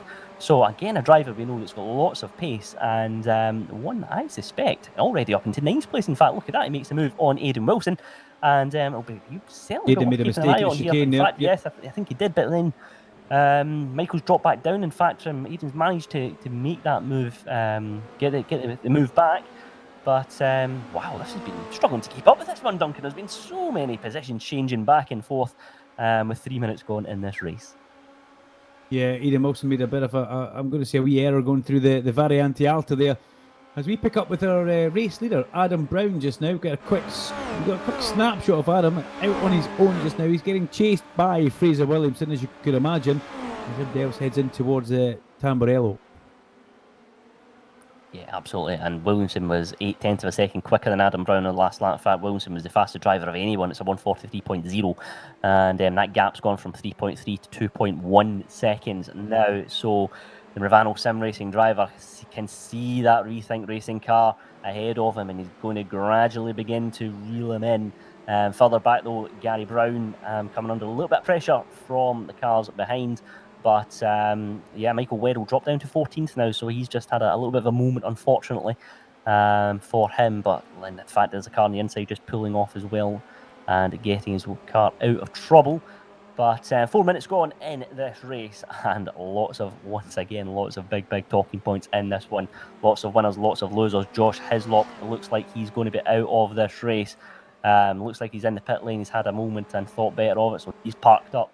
And all the meanwhile, back at the front, look at that gap now, 1.7 seconds. In fact, 1.8 seconds is the gap between Brown and Williamson with 5 minutes gone in this race. Williamson looking to make it a hat-trick of wins here at Imola. It's only Adam Brown that stands in his way at the moment. Meanwhile, Sam Cors and Kyle Power having a good scrap for the final podium position at the moment, and Stuart Wine is inheriting 8th place there because John Higgins has had a little bit of a moment. In fact, he's won down a number of positions, and that front wing is damaged as well.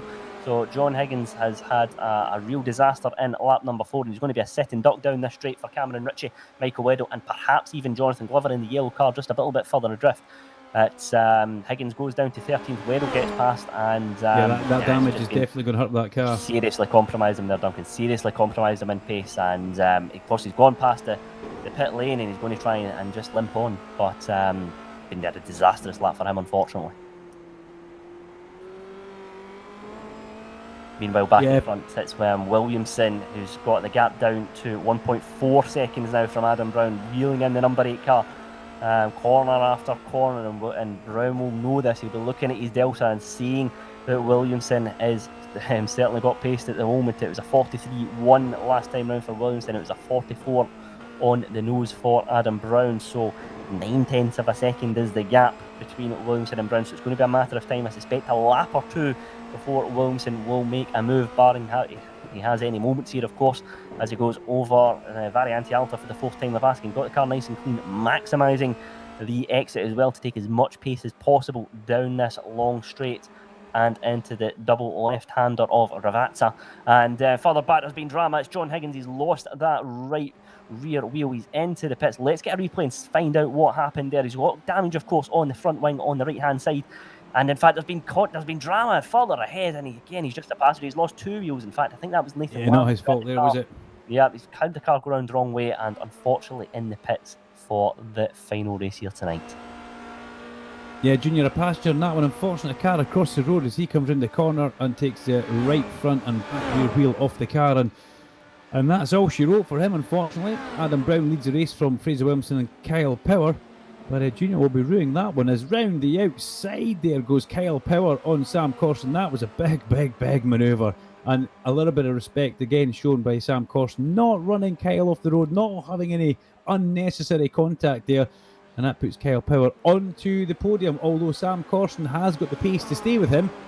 Fraser Williamson too far gone up the road, 6 seconds further up the road from Kyle Power now, but only 6/10 of a second off the back of this man he's looking at now. Adam Brown is coming under pressure, a little bit wide through the Peralta corner there. He looked a little bit wide through the apex, didn't kind of hook there up as you go down through the Aqua Minerale, through the double right. This is the corner that counts. It gives you the drive up the hill. And Williamson looking for that clean air coming in towards the Variante Alta. Let's watch the curb usage on the way in here and see what Fraser does on the way in compared to Brown. They're both similar styles, but Brown gets a big kick off that middle curb, and that is a change of lead as they go down towards the Ravazza, Andy Alson. Yeah, Brown just having a little bit of a moment on the exit, unfortunately for him, but he's tucking back into the slipstream. Will he perhaps look to make a nibble back into Ravazza? Just a little bit too far behind this time of asking, and that gives Williamson a lead of between 3 and 4/10 of a second. And Mark Erin, of course, recovering there just from a little bit of a moment, unfortunately for him. But for the move for Williamson, I suspect Williamson wasn't actually trying to make the move there because he pulled out of the slipstream, trying to ensure that he wasn't too close behind Adam Brown going into the corner. And unfortunately, Brown's got it wrong exit, and Williamson inherits the lead of this race. And with that, the gap is now up to 6/10 of a second. As we see Aidan Wilson in 9th place there. Aidan Wilson and Michael Weddle. Aidan trying to defend, but Weddle coming round the outside on the main straight as they go down towards the Tamburello. And that will be the position taken for Michael Weddle by the time they hit the brake pedal in the middle, down towards turn number 1. Weddle, it's just not worked for Michael again. Great shame this Wednesday night. Last one and this one. He needs to have a good single-seater experience, and it will happen, hopefully, Andy.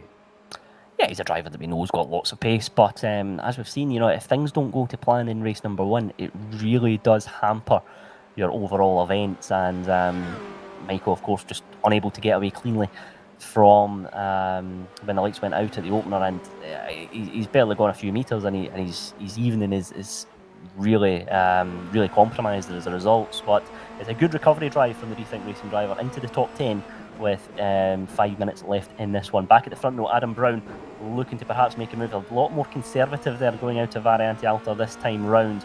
But 0.4 of a second is the gap between him and that man ahead, Fraser Williamson. So Brown very much in the slipstream here. I wonder if he can get a good exit of Ravazza. Will he perhaps be close enough to have a move into Tamburello? So let's see how they go. It's 0.6 of a second now. In fact, he's perhaps just out of range this time round. I don't think he's going to be able to strike as Williamson retains the lead of this race with just under 5 minutes left in this one. It's lap number 7. Williamson from Brown. Kyle Power having a very impressive finale. Started this one in 10th place and up into the final podium position as things stand. Sam Cosden in 4th, followed by this man Jack Eyre, car number 13 in 5th place, who started this one in 16th as well. So Jack Eyre keeping that car out of trouble and bringing lots of pace along the way as well. Just further behind it's Ryan Smith with Stuart Wyness, Gaz Brown, Michael Weddle and Aidan Wilson in the top 10. So Stuart Wyness has got a little bit of breathing space around him actually. Good bit of a gap between him and Gaz Brown and Michael Weddle, so that's going to allow him to focus on the car in front, which is Ryan Smith. And in the meantime, if Weddle and Brown, or in fact Weddle and Brown have had a collision, unfortunately both cars have had an incident into the exit of Tamburello, and that means that they've both gone tumbling down the order, and lots of damage there for the front of Michael Weddle's car. Gaz Brown recovering and getting that car back on track into 15th place. But all the meanwhile, Fraser Williamson, now it's 1.2 seconds, almost 1.3 seconds is the gap between him and Adam Brown.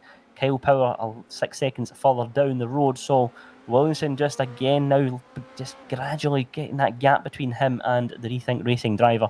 Further back though, Jack Hill looking to make a move on Sam Cosden. Both very, very good drives for both of them. And Ryan Smith, another one who's kept that car out of trouble and picking up some valuable points here tonight with a very, very strong drive from him. Stu Wyness in the orange and purple and multicoloured car. Done very, very well, and again won up 15 places from when he started. So another driver who's very much impressed here. Aidan Wilson in 8th place as well, but coming under a little bit of pressure, I suspect, from Kieran Smart. Just a few seconds between both of them. But Aidan Wilson, again, just a driver that's perhaps looking like 7th place is a little bit beyond him. Back at the front though, Jack Eyre looking to make a move this time round on Sam Cosden. He's got the outside, so Sam Cosden's got it covered, it looks like, on exit.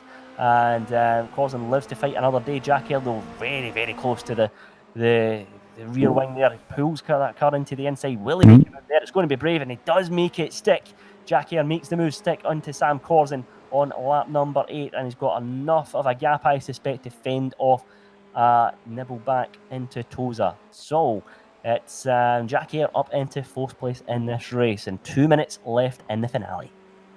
Good move that from Jack Eyre there. Power move that. He used his head. He was setting that up on the exit of the Tamburello corner, but he had to do it on the way in. Aidan Wilson still in 8th place. But remember what we said at the start of it. In fact, this isn't finished between Eyre and Corson, Andy. This is still very much going on down towards the Aqua Rally with 2 minutes left to go. We've seen quite a high rate of attrition round here at Imola, whether it's a difficult circuit and the driver's not getting used to it, or these cars are just that little bit harder to run with round here. It has been a bit of a, I'm going to say car wrecker, but it's not the circuit's fault. The drivers have just had an interesting evening. Williamson, though, we did say at the start of this one, can he get 3 with 3? I reckon he could, and right now he's 2.3 seconds up the road from Adam Brown, with Kyle Power, Jack Eyre, Sam Corson, Ryan Smith, Stuart Wyness, Wilson, Smart, and Owen Ross in 10th position. Final lap of the race as they come up towards the crest hill. Mark Heron still battling as much as he can with Del Smith, and a good showing from Del Smith here, Andy, in the white and green car. Great showing from Del, actually. Yeah, very, very strong drive from Del, must be said. Keeping the car again out of trouble and making his way up the order. So really, really good driving from him. Number of drivers, in fact, have had very, very impressive events overall. And I think the Driver of the Day award, powered by Reese Motorsport Insurance, is going to be a tough one to call here tonight. Well, Andy, this is where I suppose on the last lap we can watch Fraser Williamson going round. Who would you pick for your driver of the day at this point of the circuit as he leaves Toza Hairpin? I think Richard Crozier was certainly up there for race number 1 and 2. Very, very impressive drive. Race number 3, things haven't gone as planned, but he's been one that I think has been very, very good throughout. A couple of other drivers worth giving a mention. Ryan Smith's one of them. Yeah, Ryan Smith Smithy, has been absolutely brilliant here tonight. So I think, barring a disaster, I think I would have to give it to Ryan Smith. He's been very, very impressive. I'm going to have to agree with you on that one. If John Higgins had kept a good clean race together, I might have given him a nod as well. Unfortunately, he's ended up with... unfortunately, it wasn't his fault, but it happens. He's back out on track just now. I can see the car flashing through in 18th place. But yeah, Ryan Smith has been pretty impressive, as has Jack Eyre, if it wasn't for that middle race. But down towards the last couple of corners comes Fraser Williamson. This is Ravazza 1. In he goes out to the exit in Ravazza 2. And now Fraser Williamson can clicker up through that gearbox on the Formula Renault car and head towards a checker flag. His third checker flag of the evening. And Fraser Williamson takes a clean sweep here in Imola in the Movano Sims racing car. He takes the victory from Adam Brown. A great second place, I've got to say, from Adam Brown. With Kyle Power comes home in third place after an evening which had ups and downs. But to finish on the podium, Andy, makes it a good, strong evening for him. Yeah, definitely. Kyle Powell's another driver who's impressed tonight. Very, very good drive from him. And a deserved podium, it must be said. Really, really good driving throughout from him. Jack Eyre, credit to Jack Eyre. It's been another strong recovery drive. It's been the story of his year, unfortunately for him. He's having to make his way through the field because he's been, things haven't gone his way for a number of reasons. A driver with lots and lots of pace. And yeah, it's a deserved strong result for him. Sam Cosden, I think, was also another driver that did very well. But yeah, I'm looking forward to hearing what a number of the drivers have got to say after this one, Duncan. And yeah, let's see the final two cars make their way over the start-finish line. Gaz Brown in 13th place. Richard Crozier is going to finish this one in 14th in the end. And a number of drivers just ended up in the pit lane and out of this race just for a number of different reasons. And Richard Crozier, that's going to be a tough car to bring around, so credit to him for keeping it, for bringing it home, and it's bringing it home in 14th place in the finale. So Fraser Williamson takes a victory again in the third race here, as we see a bit of a slow-mo screen grab of him going down towards the Aqua Minerale, the corner which caused quite a lot of upset for quite a few drivers. But this is where we also talk about the Reese Motorsport Insurance Driver of the Day. Both myself and Andy reckoned that we would give it to Ryan Smith. I don't see very much in the way coming back in the chart from anybody else. So there's your final standings for race number 3 on the screen. So Andy, I take it that we are all in agreement that Ryan Smith will be our Reese Motorsport Driver of the Day. We have to hope Ryan now comes in towards our interview box. That's the most important thing, so we can give him the old congratulatory. That's a good word. If that's a good word. Virtual handshake. Yeah, it's been a great drive from Ryan. Credit to him. He's very, very fast in our SMRC C1 Cup, and he's translating that here into sim. Sometimes, drivers can go, or we know they're very fast in sim and then are trying to do it in the real world. Ryan's doing it the opposite way. We know he's very quick in the real world, and he's proven it in sim as well. So a deserved driver of the day award for him. So we'll head over towards our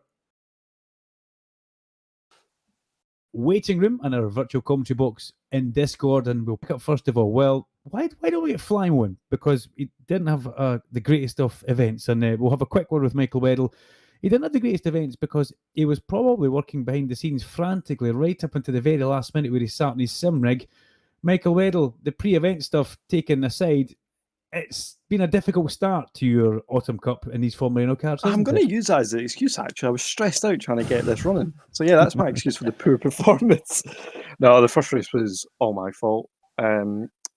The guys at the front have such a good launch procedure with the double paddles, so I've been trying something different, and I forgot the basics of putting it into first gear. So I kind of that didn't go well. So not the best day. And moving forward from here, obviously, let's forget the first two rounds. we go to the Hungaro Ring next, a new one. It's a late addition to the calendar. And can you give us a wee insight to why it's such a late addition? Yeah, so we originally thought Spa would be a good track, but these cars aren't the quickest in the straight line, and it'll be quite draft heavy around Spa. So even though Spa's a fantastic track, in these cars, it probably wouldn't suit the car that much. So we thought, If Hungaro Ring comes out, which it has, we'll go for that because it's a bit more tight and twisty, so it should suit the cars better. Listen, Michael, we wish you the best of luck. They were going to let you disappear because it's not been.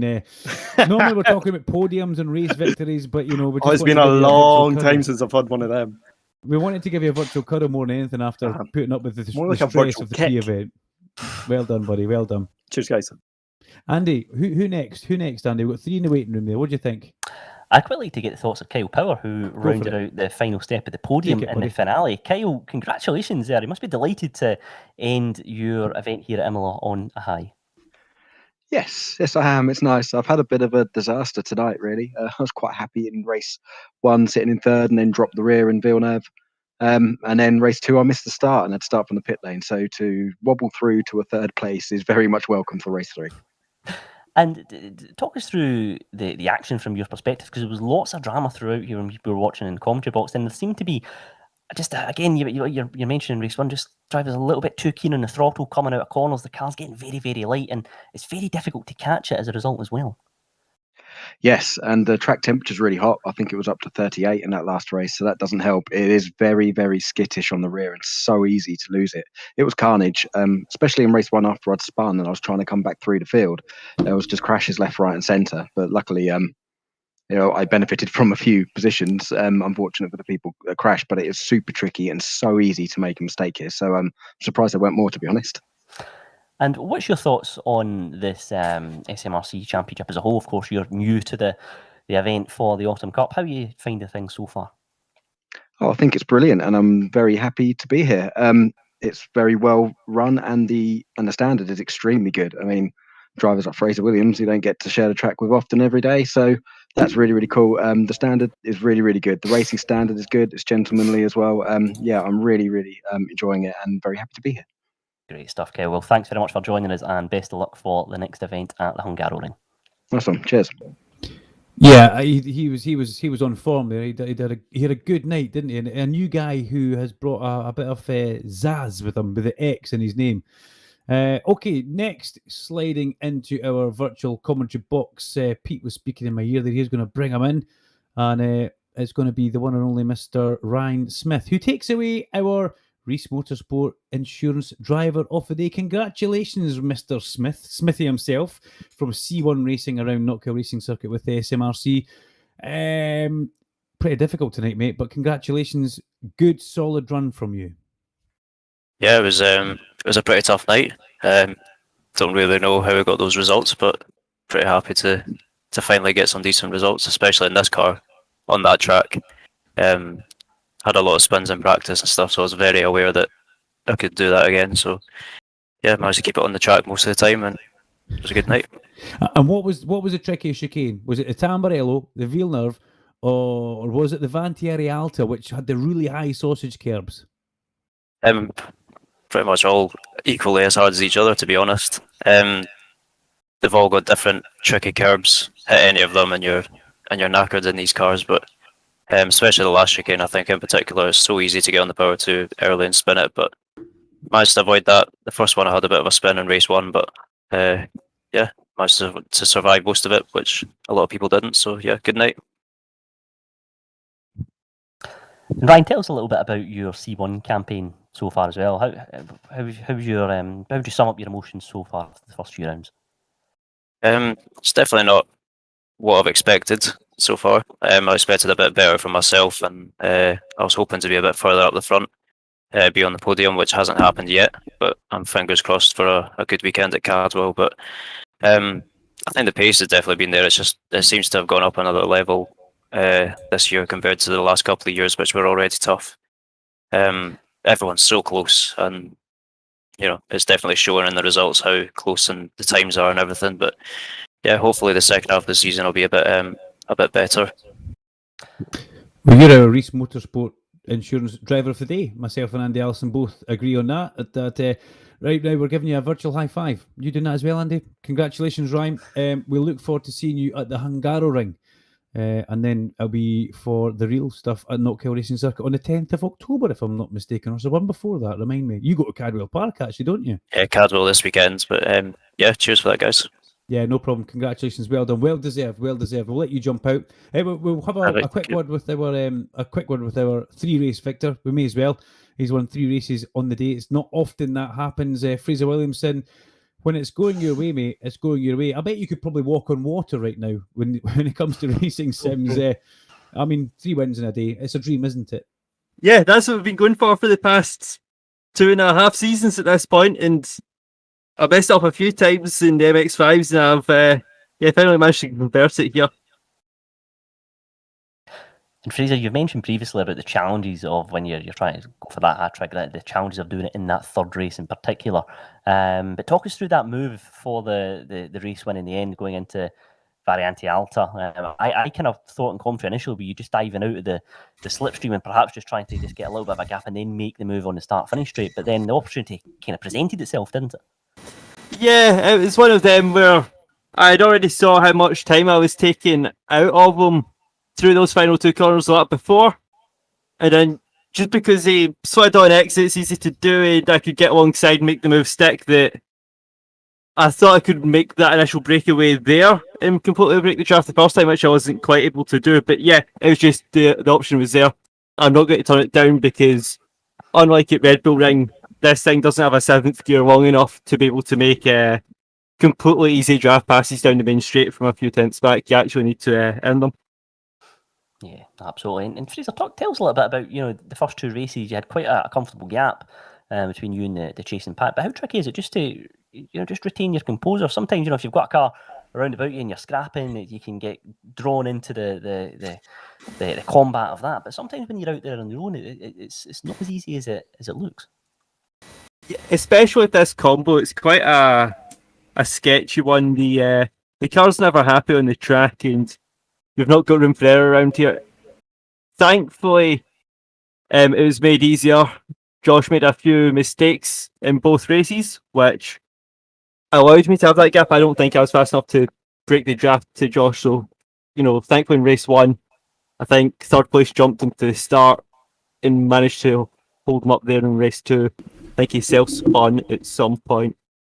But yeah, it was just a matter of just trying to hit consistent lap times. They didn't need to be fast at that point, and just trying to run to a consistent delta, really, instead of trying to set the time speed on fire. It's a big step forward towards the overall championship, buddy, and the Autumn Cup as well. So congratulations, 3 out of 3. Fraser Williamson, you are the man around Imola. We'll look forward to seeing you in a couple of weeks' time. You get a week's break with SMRC, and then you can come back to the Hungaro Ring. We'll look forward to seeing you there, buddy. Perfect. Thanks, guys. Cheers, bud. We'll catch up later on. And a man that we've never actually had into our box before. Andy, I don't think we've had Stuart Winus in here before. I'm correct in saying that, I think. Good evening, Mr. Stuart Winus. How was your Imola experience? Evening, Duncan. Very scary, I'd put. Apart from race 3, I was actually quite happy about. Other 2 races was just scary, I'd put that. It's a tricky circuit, isn't it? It's a place that you've got to drive, but you've got to have a bit of respect, and you've got to almost be a little bit reserved, because if you take too much curb, well, you're going to end up facing the wrong way. Oh yeah, the curbs just take you and throw you in different directions, but it's more just the right foot. I think my problem was tonight at some points was just too busy lighting up the rears, spinning out. Yeah, we've seen that a lot, Stuart. Just drivers just maybe just a little bit too keen in the rear throttle. But these cars, the one thing we notice in commentary is when the tail starts to get a little bit light, it's very, very difficult to catch it. Yeah, I do find that. I do find it is quite hard. You could sometimes see it going and you're like, oh, I'll just come out of the throttle, and sometimes it'll just keep going round. The pendulum effect just keeps working with it. And what's your thoughts going into the next round at the Hungaro Ring? Of course, a new track for iRacing. What's your expectations for that one? Firstly, I'll need to buy it, and then secondly, I've probably not raced on it since Xbox game when it was Formula 1. So yeah, I've got that one. Yeah.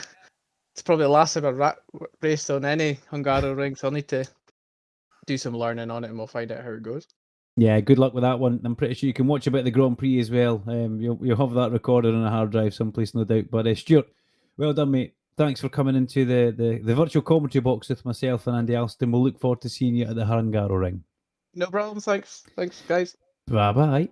Okay, Jack Ayre's going to join us now, and we'll find out first of all if he's had the hoover of shame out after race number 2, where unfortunately, Jack, you got caught up in an incident, the first chicane with Jordan and Cameron. It wasn't really anything to do with you. You were just wrong place, wrong time with that one.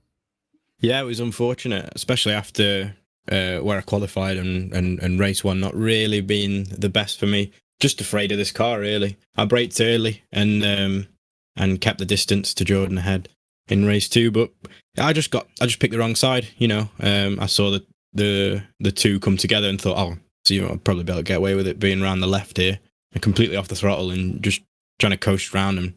And just got collected. I'd have liked to carry on, to be fair, because the car was at least drivable. But meatball flag meant I had 3 laps to pit, so went to get a quick repair and just get my head down, carry on. How edgy is the car around here? I mean, we've seen a lot of guys, a lot of good guys, having moments and going off tonight. Is it a knife edge? It can be. If you get it wrong, it certainly can be. Obviously, that goes without saying. But the surface at Imola is quite a low grip surface anyway. So it's massively different to what we had last week at Spielberg. But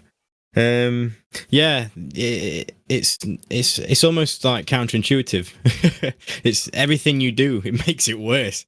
So I'm still trying to pinpoint exactly what to do and how to combat the lack of grip, because you later on the throttle, you lose it through steering angle. It's just one of those things. It's weird.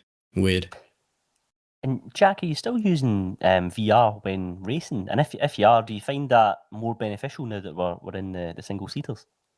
It's definitely great for immersion. I convinced myself that I'm almost sat on a real grid, and me and Sam both did an in-lap at the end of the race because we both realised that all right, we are actually in a game, we can just stop anywhere, can't we? We were doing the C1 protocol, but yeah, still racing VR. It's great to get as close to other people and feel comfortable in VR due to the depth perception. But yeah, it's just one of those things. It's what you gel with, really. I know people that use screens that are quicker than me. It's just that added bit of immersion for me. I love it.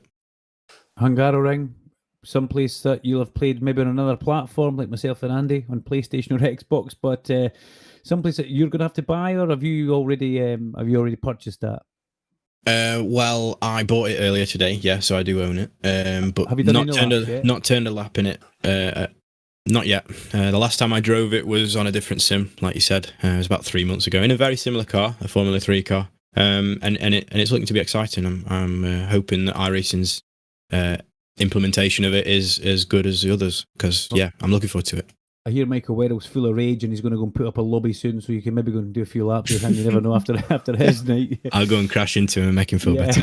Make him feel home. Jack, thank you very much. We look forward to seeing you in a couple of weeks. You get a week off from the SMRC, and then it'll be back at the Hungaro Ring. So take care, and we'll look forward to seeing you there. Thanks, gents. Cheers, mate. Bye-bye. And let's finish with Josh Hislop. Josh, who was shadowing Fraser Williamson all the way around for all the races there. But Josh, I got to say, mate, I'm not used to seeing you making mistakes, and a wee uncharacteristic spin at the Aqua rally just kind of caught you a little bit there. How was the event overall, though?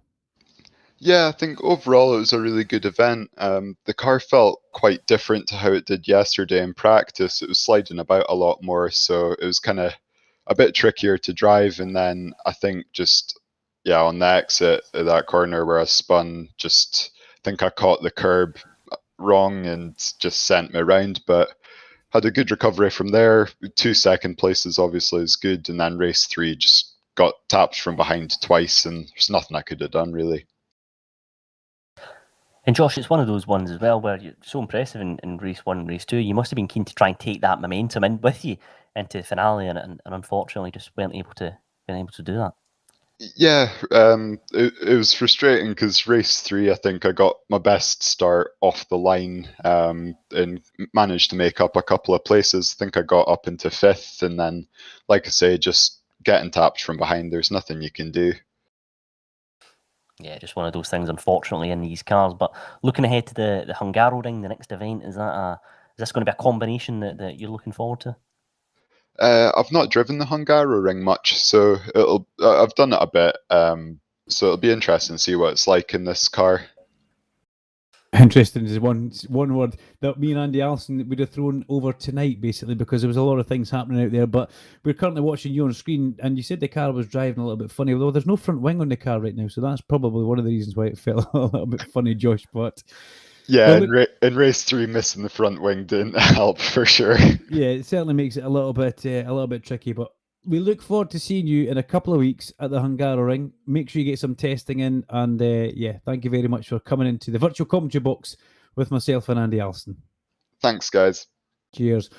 So as Josh Hislop leaves us, I think that's really it for tonight. We've seen 3 cracking races, and we move on from Imola. 2 weeks. We have a week off. We head to the Hungaro Ring, which, as Andy has said quite a few times, it's a brand new circuit. So a lot of these guys will have to buy that. They'll have to download it. They'll have to get some training on the go as well. But Andy Alston, I hope you've enjoyed tonight. It's been good to be back. Your driver of the day still stand by Ryan Smith. I think we can both agree on that one. Yeah, absolutely. It's been great to be back, and some fantastic action throughout all 3 races. 3 very different races as well, it must be said. And I think what that does do for us is it means the stage is set for another great event coming up in the next few weeks. So very much looking forward to joining you once again for the next round at the Hungaro Ring. From us guys, from Sim Broadcast, from the SMRC, Reese Motorsport Insurance, we'll see you guys in a couple of weeks' time. It will be the 23rd, if I'm not mistaken. We'll go for the 22nd, because that's the Wednesday, yeah? 22nd of September. Until then, take care and enjoy racing. Bye-bye.